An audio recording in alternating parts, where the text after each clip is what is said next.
नमस्कार किसान भाइयों, स्वागत है आपका हरिकिरण फार्मिंग चैनल पर। अक्टूबर महीना जो है किसान साथियों, वो सभी किसानों के लिए बहुत महत्वपूर्ण होता है। विशेषकर उन किसान भाइयों के लिए जो सब्जी की खेती करते हैं, क्योंकि अक्टूबर, नवंबर, दिसंबर इन 3 महीने में पूरे भारत की जो जलवायु होती है किसान भाइयों, फसल के लिए अनुकूल होती है। साथ ही हमारे जो फसल खराब होने के चांसेस हैं वो भी काफ़ी कम होते हैं। सोयाबीन की फसल भी कटाई के लिए लगभग तैयार हो जाती है, तो अधिकतर किसान भाई इस असमंजस में रहते हैं कि आप कौन सी फसल लगाएं जिससे आमदनी अच्छी हो। इसलिए आज हम आपको इस वीडियो में 20 ऐसी फसलों की जानकारी देंगे जिनकी खेती हम अक्टूबर महीने में कर सकते हैं। हम इन फसलों की बुआई इंटरक्रॉपिंग सिस्टम यानी अंतर फसली सिस्टम का उपयोग करके करेंगे। इंटरक्रॉपिंग सिस्टम मिक्स्ड फार्मिंग का एक एडवांस तकनीक है किसान भाइयों, जिससे हम 2 या 3 फसलों की बुआई एक साथ करते हैं। हम इन फसलों का चुनाव इस तरीके से करते हैं कि एक फसल दूसरे फसल की सहायक रहे। वह मिट्टी में इनके पोषक तत्व लेने की जो रिक्वायरमेंट है वह भी अलग अलग होती है, जिससे कि इनकी ग्रोथ पर कोई परेशानी नहीं होती और हमारी दोनों ही फसलों की ग्रोथ अच्छी तरीके से होती है। साथ ही इंटरक्रॉपिंग सिस्टम से हमारा जो क्रॉप फेलियर होने का चांस है वो भी काफ़ी कम हो जाता है। किसान भाइयों, हमने इन फसलों को 8 भागों में बांटा है। बारी बारी से हर फसल के विषय में आपसे बात करेंगे। तो वीडियो शुरू करने से पहले जिन किसान भाई नए हैं हमारे चैनल पर, या जिन किसान भाइयों ने अभी तक चैनल को सब्सक्राइब नहीं करा है, तो वो चैनल को सब्सक्राइब कर लें, ताकि आगे आने वाली खेती बाड़ी से जुड़ी जानकारी आपको मिलती रहे। तो बिना अधिक समय नष्ट किए किसान साथियों, आते हैं हमारे पहले भाग पर। पहला भाग है फूल गोभी और गेंदा। अगर आपकी फूल गोभी की नर्सरी तैयार है तो आप फूल गोभी की बुआई अक्टूबर महीने में कर सकते हैं। पछेती जो फूल गोभी है किसान साथियों, उसकी ग्रोथ अच्छे से होती है। साथ ही फूल का जो वजन है वो लगभग 1 किलो के आसपास हो जाता है। हम फूल गोभी के साथ गेंदा की इंटरक्रॉपिंग कर सकते हैं। अब अगर हमको फूल गोभी के साथ गेंदे की इंटरक्रॉपिंग करनी है तो हम किस प्रकार से करें, वीडियो में आप देख सकते हैं। फूल गोभी की 2 कतार या 2 पंक्ति, उसके बीच में जो गेंदा है उसकी 1 पंक्ति। फूल गोभी और जो गेंदे की बुआई है किसान साथियों, आप वह अक्टूबर के प्रथम सप्ताह में कर सकते हैं। अब बात आती है किसान साथियों उन्नत किस्म की। तो फूल गोभी के लिए आप सनग्रो की या फिर सेमिनस की बरखा, इसके अलावा आप सेमिनस की गिरजा, इनमें से किसी एक का चयन कर सकते हैं। किसान भाइयों, अब बात करते हैं दूसरे भाग की। दूसरे भाग की जो फसल है किसान भाइयों, वो है पत्ता गोभी और चुकंदर की फसल। आप अक्टूबर महीने में पत्ता गोभी की बुआई खेत में कर सकते हैं। अच्छी आमदनी के लिए हम पत्ता गोभी के साथ चुकंदर की इंटरक्रॉपिंग करेंगे। इसके लिए आप खेत की तैयारी कुछ इस तरीके से करें। पत्ता गोभी की 2 कतार या 2 पंक्ति के बीच में एक छोटी कतार बनाइए, 1 से 1.5 फीट चौड़ी, और इसमें चुकंदर के बीज लगा दीजिए। किसान साथियों, हम चुकंदर की जगह मूली, सलजम, गाजर इन बीजों का चयन भी कर सकते हैं। आप पत्ता गोभी व चुकंदर की बुआई भी अक्टूबर के प्रथम सप्ताह में कर दीजिए। पत्ता गोभी के लिए आप सेमिनस सूर्या और चुकंदर के लिए आप माही को माहीलाल, इन बीजों का चयन कर सकते हैं। अब आते हैं किसान साथियों हमारी तीसरी फसल पर। तीसरी फसल है किसान साथियों हमारी मिर्च व गेंदा। हम शिमला मिर्च की फसल के साथ गेंदे की इंटरक्रॉपिंग कर सकते हैं। अगर आपकी नर्सरी तैयार है तो आप इनकी बुआई कर दीजिए, और अगर आपकी नर्सरी तैयार नहीं है तो आप पौधे नर्सरी से ला भी सकते हैं। किसान भाइयों, आप शिमला मिर्च के साथ गेंदे की इंटरक्रॉपिंग करते हैं तो शिमला मिर्च की 2 कतार के बीच में 1 कतार गेंदे की लीजिए। शिमला मिर्च और गेंदे की इंटरक्रॉपिंग के किसान साथियों 3 फायदे हैं। पहला फ़ायदा यह है कि निमोटेस नाम की जो प्रॉब्लम है वो कंट्रोल में रहती है। दूसरा है, गेंदे के पीले फूल जो रहते हैं वो येलो स्ट्रिप का काम करते हैं, जो थ्रिप्स के आक्रमण को नियंत्रण करती है। क्योंकि जो पीले कलर के फूल होते हैं उनके कारण थ्रिप्स उन पर आकर्षित होती है। तीसरा फायदा है किसान साथियों, गेंदे की फसल के कारण जो हनी बी है उनकी संख्या काफ़ी बढ़ जाती है, जिससे पॉलिनेशन की प्रक्रिया जो है वो अच्छी तरीके से होती है। अब किसान साथियों, शिमला मिर्च के लिए आप शाइन F1 कनिका या फिर सिजंटा की इंदिरा के बीज का उपयोग कर सकते हैं। अब आते हैं किसान साथियों चौथे भाग की फसल पर। तो चौथे भाग में जो फसल हमने रखी है वो है पालक और धनिया की फसल।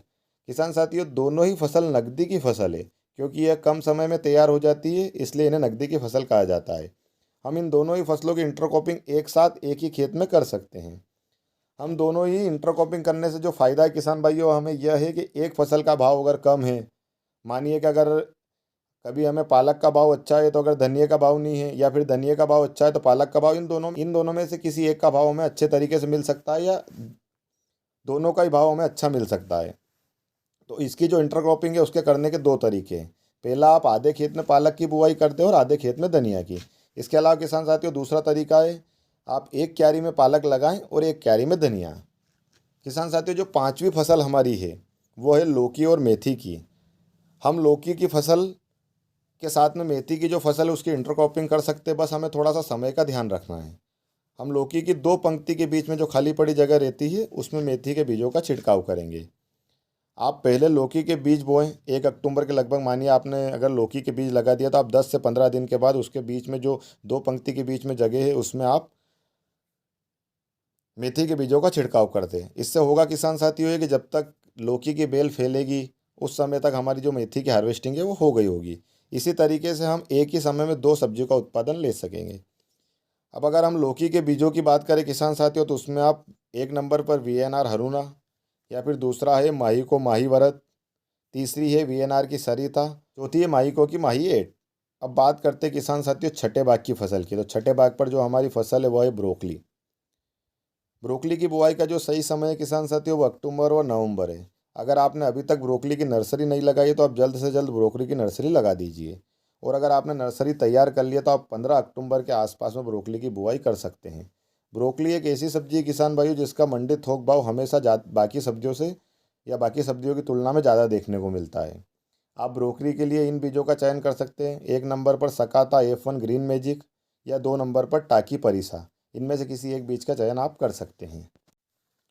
अब किसान साथियों बात करते हैं हमारे 7वीं फसल की या फिर 7वें भाग की। तो 7वें भाग की जो फसल है वो है प्याज। आप रबी के सीजन के लिए प्याज की बुआई अक्टूबर, नवंबर, दिसंबर तीनों महीने में किसान साथियों कर सकते हैं। अगर आपकी नर्सरी तैयार है तो आप नवंबर में या अक्टूबर में आप इसकी जो रोपाई है वो कर दीजिए। और अगर आपकी नर्सरी तैयार नहीं है तो आप नर्सरी लगा लीजिए और उसके बाद में आप रोपाई कर दीजिए। इसकी जो नर्सरी है किसान साथियों 45 से 55 दिन में तैयार हो जाती है। मानिए अगर आपने 10 अक्टूबर को प्याज की नर्सरी लगाई, 15 से 25 नवंबर के बीच में आप प्याज की जो नर्सरी है वो तैयार हो जाएगी और प्याज की रोपाई कर सकते हैं। रबी में जो प्याज की उन्नत किस्में किसान साथियों उसमें आप पंचगंगा का फुरसुंगी या फिर एलोरा गुलाबी बीज ले सकते हैं। अब आते हैं किसान साथियों हमारे 8वें भाग पर। 8वें भाग में है लहसुन या मटर या ग्वारफली या सेव की फली। लहसुन की बुआई किसान साथियों आप 1 अक्टूबर से 15 अक्टूबर तक कर सकते हैं। इसमें जो उन्नत किस्में किसान साथियों लहसुन की बहुत सारी वेराइटियाँ है, तुलसी है, G2 है। आप जो आपके क्षेत्र में अच्छी चलती हो उस हिसाब से आप वेराइटी का चयन कर सकते हैं। मटर की जो बुआई है किसान साथियों वो आप अक्टूबर में कर सकते हैं। मटर भी एक नकदी फसल है और यह काफ़ी जल्दी समय में तैयार हो जाती है। तीसरी है किसान साथियों ग्वारफली या सेब की फली। इन दोनों की बुआई भी आप अक्टूबर के प्रथम सप्ताह में कर सकते हैं। इसका जो मंडी भाव है काफ़ी अच्छा देखने को मिलता है, इसलिए इसकी खेती आप मंडप विधि से खेत में बांस का सेटअप तैयार करके करें। ये तो हो गई किसान साथियों 8 भागों में 8 खेती की। इसके अलावा किसान साथियों जो मेरा निजी अनुभव है वो यह है कि आप किसी भी एक फसल अपने पूरे खेत में ना लगाएं। आप टुकड़े टुकड़े में कुछ कुछ हिस्सों में अलग अलग फसल लगाते रहें, ताकि जिससे ये है इससे आपके 3 फायदे हैं। पहला फ़ायदा ये है किसान साथियों अगर आपने धनिया या मेथी एक टुकड़े में लगा दी तो आपका 30 दिन के बाद जो आपकी आमदनी है वो चालू हो जाती है। तो प्याज और लहसुन तक जो लंबी फसलें उन तक चलती रहती है। दूसरा ये किसान साथियों सबका हार्वेस्टिंग का टाइम अलग अलग रहता है तो आप काम संभाल सकते हैं। तीसरा फ़ायदा यह है किसान साथियों कि अगर किसी कारणवश किसी एक चीज़ का भाव अच्छा नहीं आया तो दूसरी फसल के भाव से आप अच्छा फ़ायदा कमा सकें। आशा है किसान साथियों आपको जानकारी अच्छी लगी होगी। इन जानकारियों का फ़ायदा उठाकर आप अच्छे से अच्छा उत्पादन लें और अच्छे से अच्छी आमदनी कमाएं इस वर्ष। मिलते हैं किसान साथियों फिर एक नए वीडियो में नई जानकारी के साथ। अगर जानकारी अच्छी लगी हो तो वीडियो को लाइक करें, चैनल को सब्सक्राइब करें, वीडियो को अधिक से अधिक किसान मित्रों तक शेयर करें। जय जवान, जय किसान, जय हिंद, जय भारत। धन्यवाद।